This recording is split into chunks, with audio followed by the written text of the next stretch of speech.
invite on stage Nupur Shah, Vice President and Digital Lead West and South PhD India. Please give her a big round of applause. Next up, joining her on stage, we have Chandrashekhar Naik, Senior Vice President, Valueleaf Services. A warm welcome to you. Next joining us, we have Prasad, Pimple, EVP and Head Digital Business, Kotak Live. A warm welcome to you as well. Next up joining, we have Shashidhar Sharma, Practice Leader-Programmatic, GroupM Nexus. A warm welcome to you as well. Come on, ladies and gentlemen, where is the energy? And the next speaker joining on stage, we have Vedavyas, Badri, DVP Programmatic, LS Digital. A warm welcome to you as well.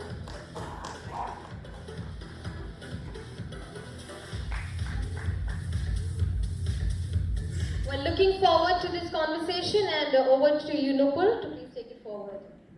Thank you so much. Very excited to be here to talk about programmatic, on the kind of journey that we've had as in programmatic for India as a market, and what holds for us in the future. And with me are these lovely gentlemen. If we can just have a very quick introduction for all of you all, that would be great, and we can get started. Yeah, hi everyone. I'm Prasad Pimple. I head digital business at Kotak Life. Prior to Kotak, I have worked with other insurance companies as well as the telecom companies and banks. And happy to be here. It's a good panel and excited to have this conversation. Hi everyone, my name is Vedavyas. I'm from Logics of Digital. I've been working on the programmatic front, I think, since the start of my career in digital. It's been over 13 years now that I've been working on the digital front, that too on programmatic. So, thank you for the opportunity adgully to be part of this panel to discuss the evolution of programmatic and data.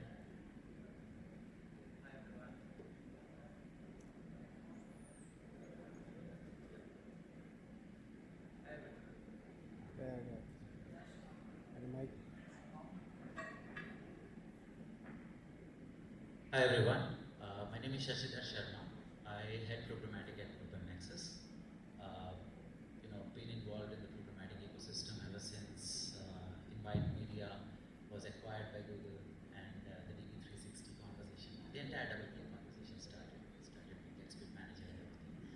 So I've been in the industry for a while now, but then every day it's a learning process. And I think it's that learning that we are here to share. So thank you so much for inviting us on this panel to discuss the future and evolution of programmatic.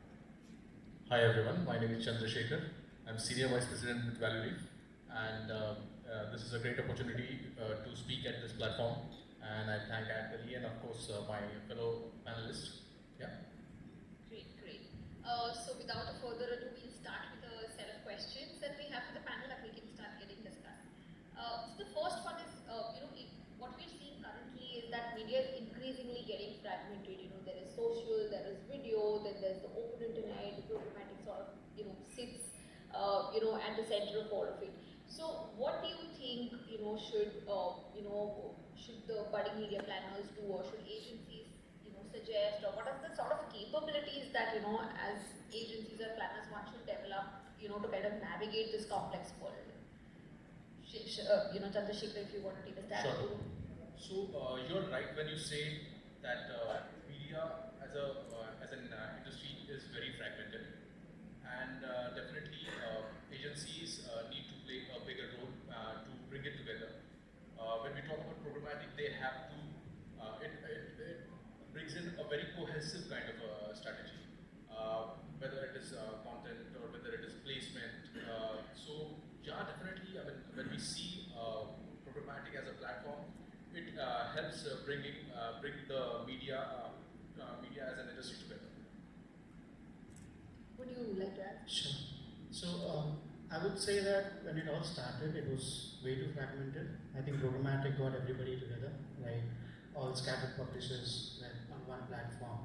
Now with the evolution, I think multiple ad inventories came into picture, right? The way you mentioned YouTube, your audio ads, video ads, native ads, multiple other creatives came into picture, right? So to answer your question, how do we plan about it, right? How do we kind of choose the right medium, right creative for the advertiser? Now, it is very important to understand what is it that we are trying to achieve from any campaign that we are planning to do.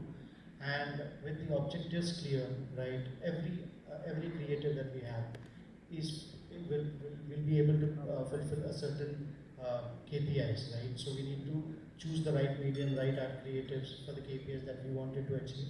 And at the end of the day, it boils down to what is the result that we're getting, right? So choosing the right ad format for the right, it's not about choosing everything, right? Since we have it, it's no point choosing all the ad formats and running a campaign.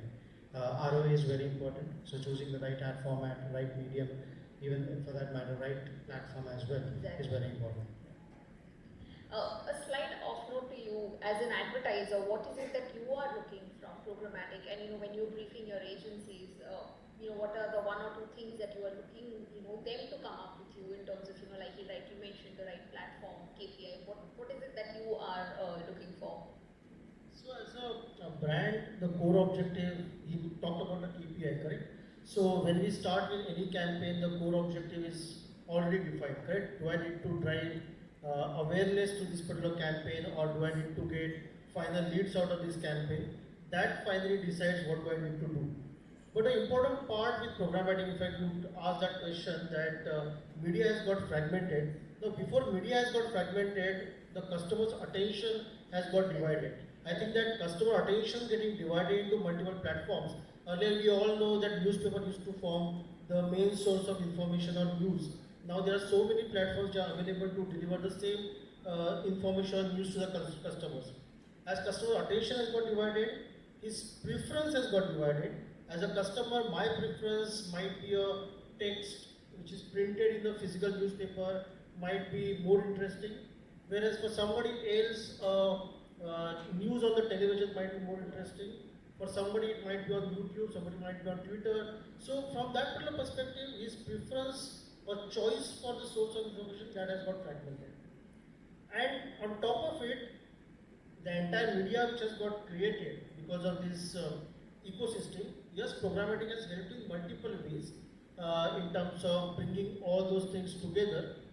As a brand, what we look for and what we like about any programmatic platform, there are a couple of things, or maybe 3-4 things. Sure. One is the advantage of doing a full funnel marketing.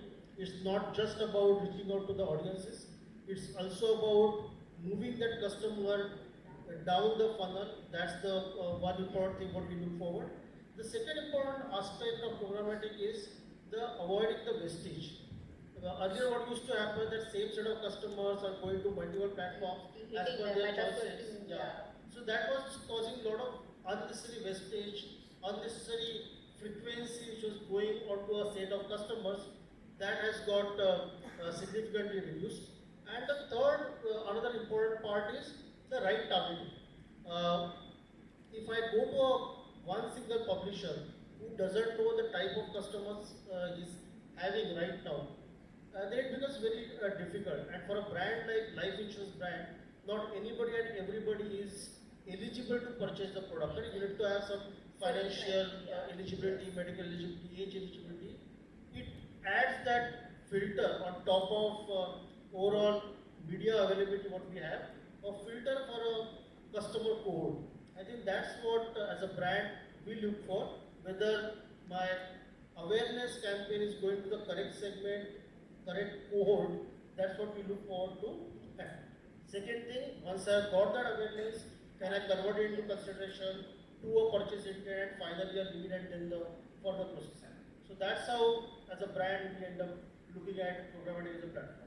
No, makes total sense, because all of the things that you mentioned, wasting, avoiding wastage, getting the right person, and then getting the right person to come down the funnel. Essentially, that is what advertising was, and it was very, very scattered up until we started having these programmatic channels and technology that would kind of get everything on the same page. So some very, very valuable inputs from you. Anything you would like to add, Shashidhar? No, I think most of the conversation has already covered the aspects that are important. But then from a programmatic ecosystem perspective, I would also say that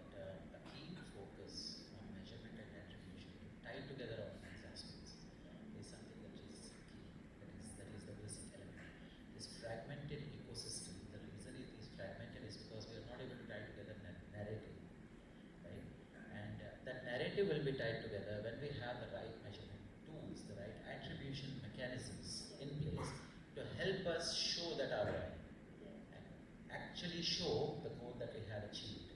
What role has programmatic played in the ecosystem? Because at the end of the day, programmatic is part of the larger marketing mix, right? The entire marketing strategy that was devised, what part did we play there? Once we are able to show that properly, I think the fragmentation by itself would come down. And it would also empower us, it would also enable us to make the right choices for our future campaigns, for our future brand strategies. Exactly. If I were to just ask you, a further deep dive into this, at a prima facie level, what we do is, when we usually are reporting, we report at a, media metrics level, we report at a clicks level if we report for clicks, impressions, if it's a reach campaign, and so on and so forth. So how do you think should measurement evolve in that? Since you brought out a very important topic of measurement and attribution, so how would you tell somebody like, Prasad saying that, what, this is the actual impact of the business because of the 100 rupees that you spend on this platform? Well, to be fair, the partners that we work with in the programmatic stream, they're doing everything they can, right? But then, where are they handicapped? Because they're not playing a fair game, right?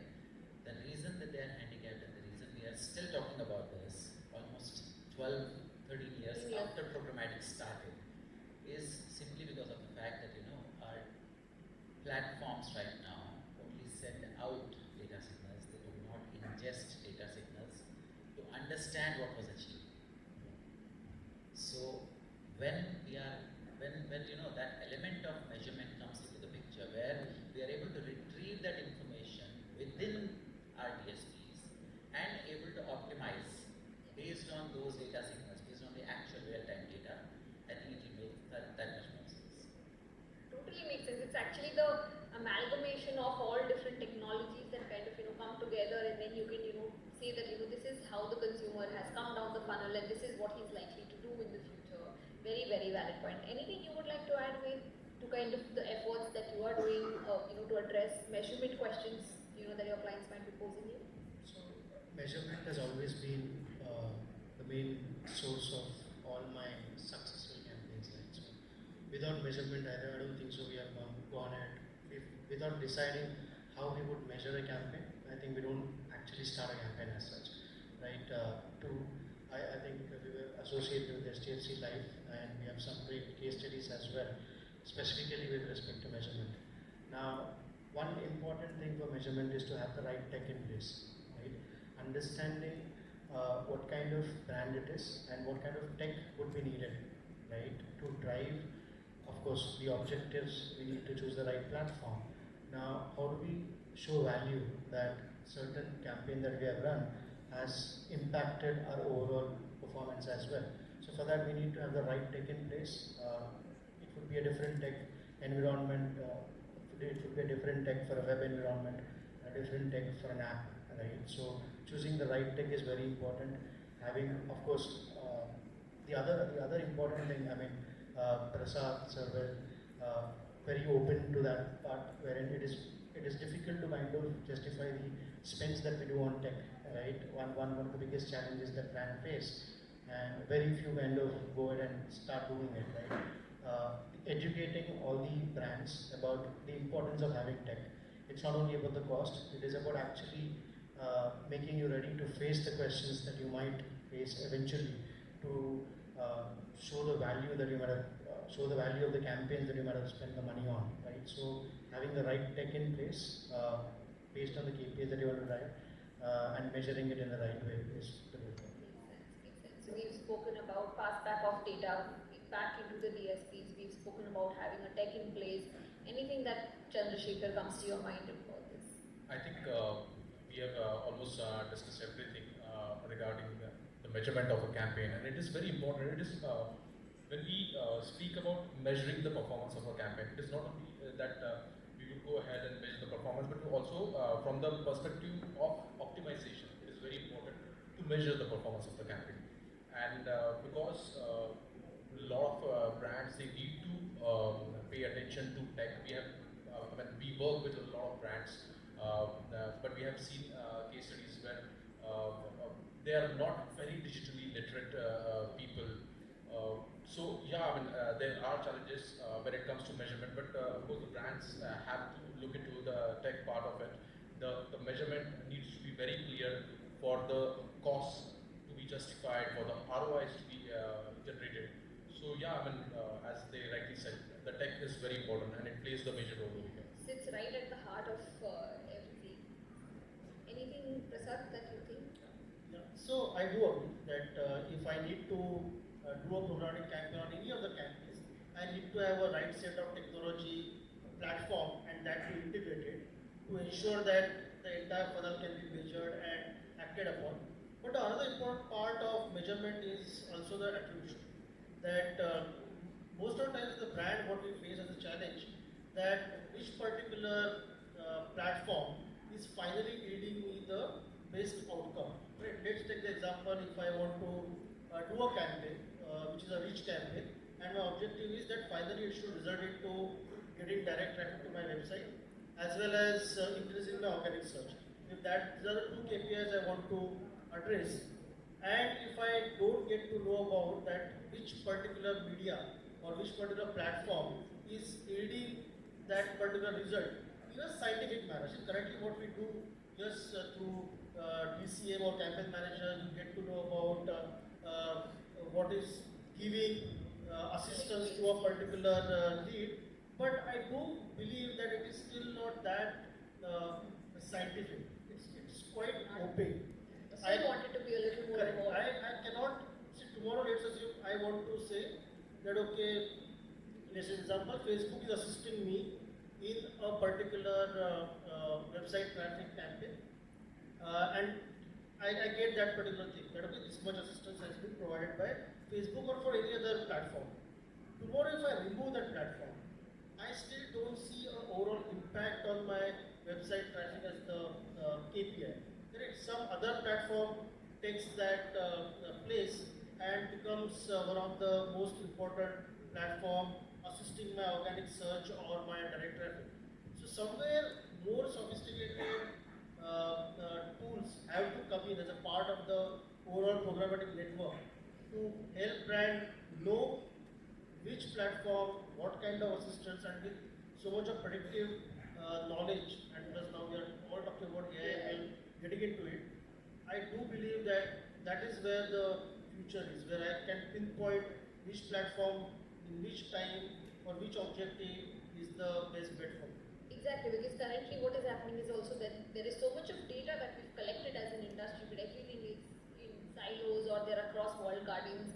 And even though we are creating a CDP, there's not one CDP that is addressing multiple, answering questions to, multiple questions. So very, very valid points in that, we need to have something which is essentially going to have data pass back or a data injection system saying that, if somebody's come down, this was probably the channel that person came through, and these were the 3 channels that, assisted that person in coming to the thing. Because, most of the categories that we are in are usually, they require fair amount of, deliberation and thinking from a consumer's point of view before they make a purchase. So, very, very valid point.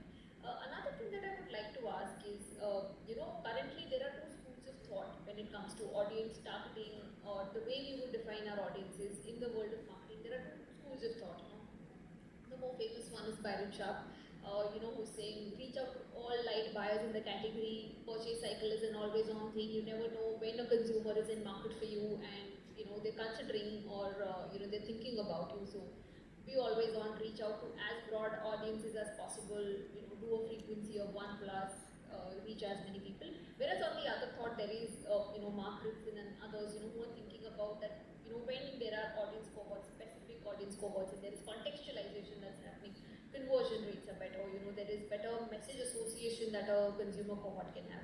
So how in all of your media plans or the advertising that we're all doing, how are all of you all tackling or balancing rather these 2 extreme pieces and coming to a one, or how are you sort of designing the funnel that is addressing both the extreme ends? If we could just start with you, Robert. So there is no right way, right? So both are right for me, right? It again boils down to the point that what the advertiser wants. Understanding the brand is important, as I said. When you want to go all guns blazing to all the audience available in the US, you need to know whether is the brand that massive, that it appeals to all the users that are available, or we need to focus on certain audience cohort, the other method, right? So understanding the brand plays the key role, right? Let's say a life insurance product, the example that Prasad gave earlier. There is no point reaching out to everybody that there is, right? Going towards a targeted cohort is very important in such brands. Let's say a UPI brand, right? Somebody promotes UPI transactions is more massier, right? So in that case, if I go cohort-wise targeting is what I do, then it will take me ages to reach out to all the users that I have, right? And there will be a lot of confusion within the campaigns that I would run, that some cohorts might be performing well, some don't, and you kind of restrict yourself to certain cohorts. So for a massier brand, it is always good to go with a broader audience, but again, it boils down to what kind of monies that we have, right? So we have to have a targeted approach. Let's say if a brand is in the path of growth, targeting the right geos, right, where they're more, they have good infrastructure, right, or let's say they're more available on. So we need to choose the right targeting, the right geographies based on the budgets. It's no point suggesting a big budget plan to a brand without even thinking their growth plan as such. So everything plays a role in it, and as I said, there is no right way for every brand. We have to choose the one based on the brand that we are working with. How about you, Chandrashekhar? Like, have you seen any particular strategy yield disproportionate returns or much better returns than the other strategy? See, the evolution of programmatic has actually made a change it's a paradigm shift from who to why. So earlier, when marketers used to target based on whom we should be targeting, whether the particular demographics of our TG and all, and that now it has shifted to why, like who has the right intent or intent at that point of time, whom we should be targeting. So both the models are of course equally important, but coming from a performance marketing agency, I lean slightly towards the markets and model, which is cohort-based targeting. The whole idea of programmatic is to reach, convey your message to a customer when he has a high intention. So obviously, when you do a cohort-based targeting, it is more focused, and that is what the programmatic is known for. I mean, I'll give you an example. Recently, I was watching a review of Kia Seltos. So Kia Seltos now has a lot of new features, and it's a smart car. So they have ADAS in it, and one of the features they have is suppose you are driving a car for a long period of time, and let's say you have some kind of fatigue. So they have a camera placed over there, and what it will do is it will sense if you are tired and probably you might be feeling sleepy. So it will just alert you with the beep, and it will prompt you to the nearest coffee shop on the screen. So again, this is these kind of targeting would be part of the future programmatic, where the cars will also come in the picture. I'm sure everybody understands here that AR and VR are going to come in the picture very soon. So I definitely lean more towards the markets. I think it's also what Ved mentioned, right? It's very category specific. If it's a massy CPG brand selling shampoos, reach out to everybody. But if, say, for example, you're selling a car or selling a life insurance, there is a particular segment that you should have. Anything you would like to add? Absolutely. I mean, again, this is a statement that is getting repeated often, that we agree with both the statements, both the principles, both the approaches. But then, you actually hit the nail, bang on the head when we say that both of them have different use cases, depending on the category, depending on the brand, right? So that is what I would say, that if it's a car, let's continue this. If it's a car, and let's say we are trying to target someone. Is everything on? Was that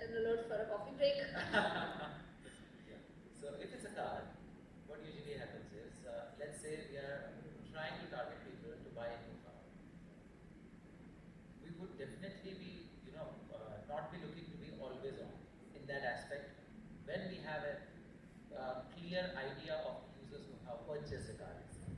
So we will most likely be targeting specific cohorts in that case who are looking to buy a car. On the other hand, like shampoos or CPG products, FMCG, all of these we might be taking up an always-on approach. Yeah. That being said, I would say that it is equally important to have a bit of both. And the strategy here is to define what percentage of precedence does one of these approaches take. So depending on the brand, depending on the overall strategy, one of them might say that 10% of my budget goes towards keeping it warm, alive, keeping the campaign going in a slow way, right? And the remaining 90% might be focused on the actual conversions. This is an approach that I would recommend. But then, again, nothing is blanket. This is marketing. It's always right and it's always wrong. Depends on how and where you're seeing it from. Also, I feel that the stage of the funnel that we are in, also that will make a very big impact, because if you're at bottom funnel, there's absolutely no sense going broad. You have to be very, very sharp. At an advertiser's angle, or if you're thinking from an advertiser angle, which is there one over the other, or is it still a balance for both? I think it's a balance of both. I agree with what Vedavyas and Shashidhar both said, that it is all about the objective, what objective I have. I'll just add one layer on top of it, which is how much budget you have. If you do not have a large budget, doing a all-out campaign for everybody, I don't think it is going to work for you. Because if you have that kind of strategy, you will have to have that always on kind of an approach with that kind of budget.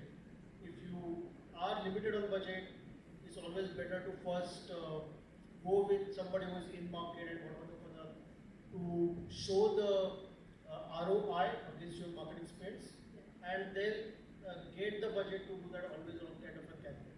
That's how I look at it. But generally, from the brand perspective, both are equally important. You have set objectives of building awareness for the brand. Yes, you will have to go to a wider audience and reach out to them.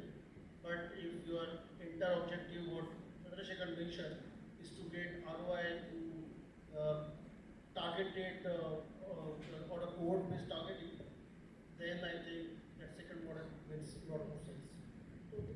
So I think this question will have two set of answers, one coming from brands and one coming from agencies or vendors. So obviously if you ask us, we are often chased by brands and advertisers for ROIs and conversions.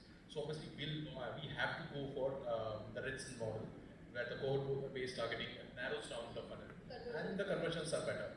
But when you look at it from a brand's perspective, they will go for the one-shop model, where they want to reach out to maximum and build their funnel. I think that's how most of the communication is also built, to sort of kind of appeal to as many people as possible, and it's then when we come on to digital and we start doing personalization, and things like that. So one question that often comes to mind is that with the kind of richness of data that we have currently, multiple layers of data signaling that comes in, we can know if a person is in market for a car, probably purchased a car 5 years back, therefore would be looking out for a car and stuff like that.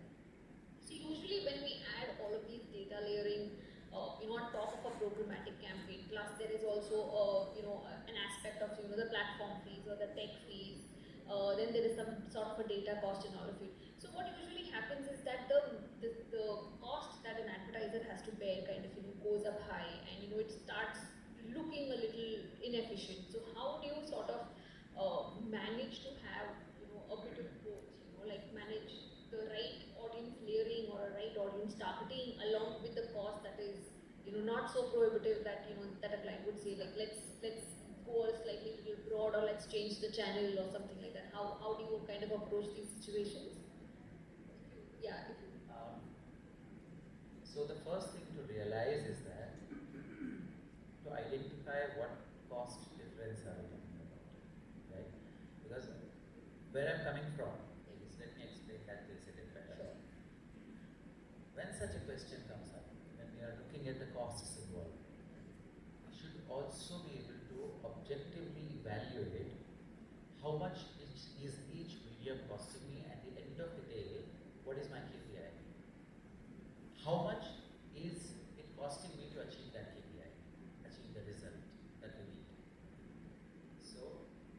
The cost involved depends on that.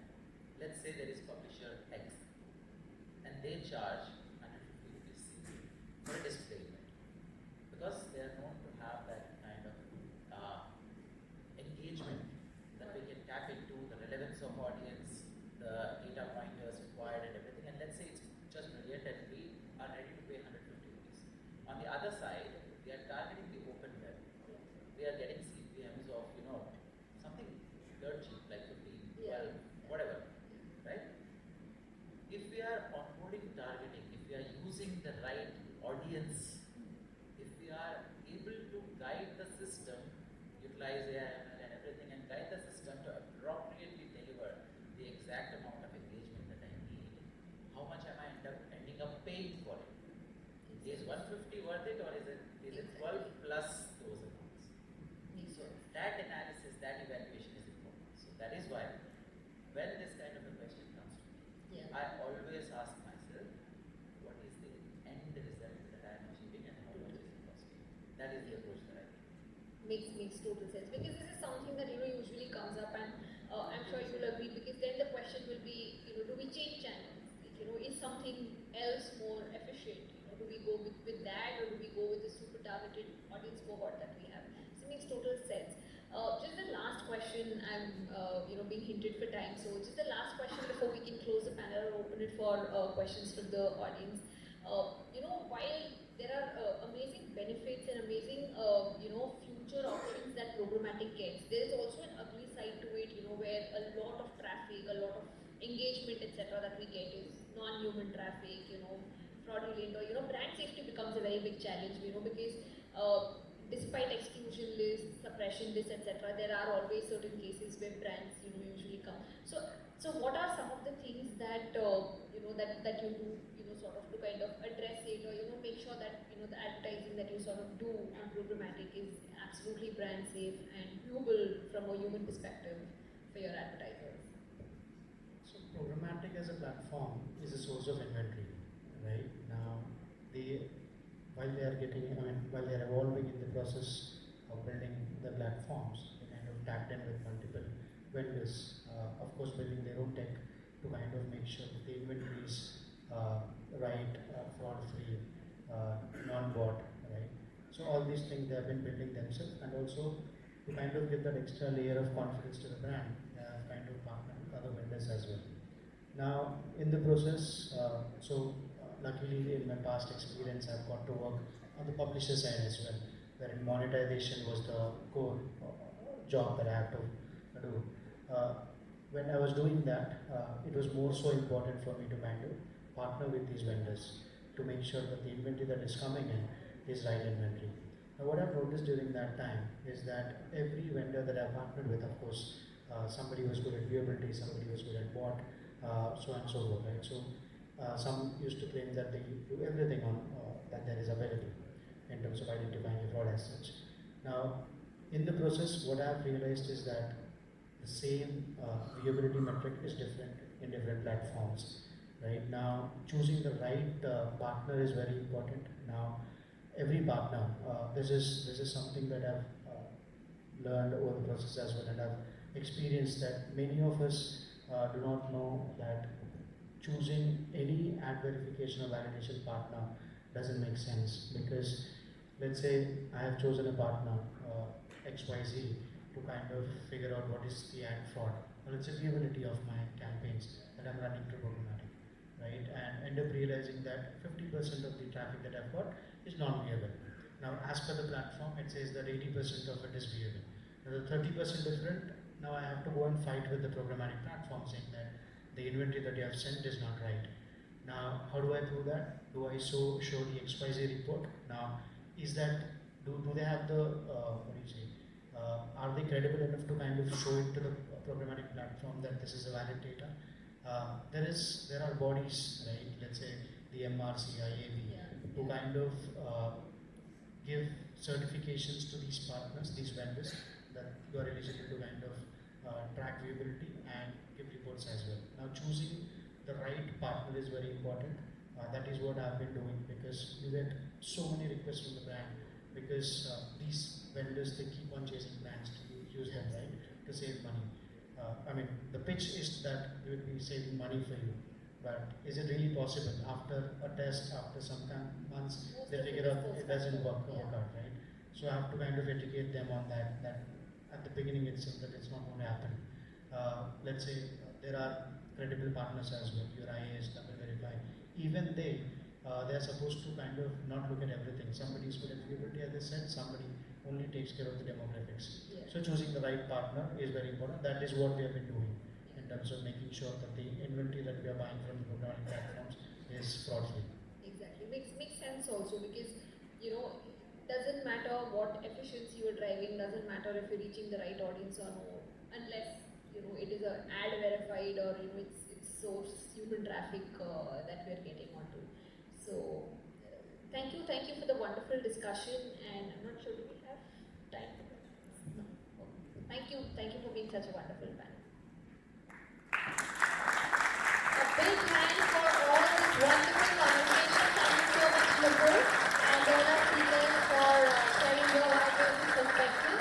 And on that note, may I please invite Priya Mishra, Marketing Manager at Gully, to kindly felicitate our speakers with a token of gratitude.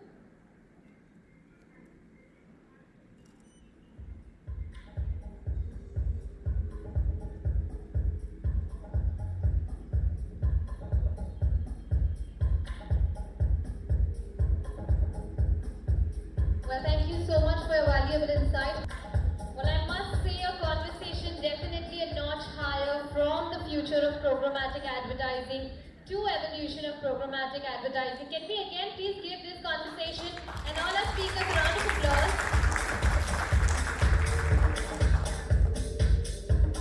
Thank you so much.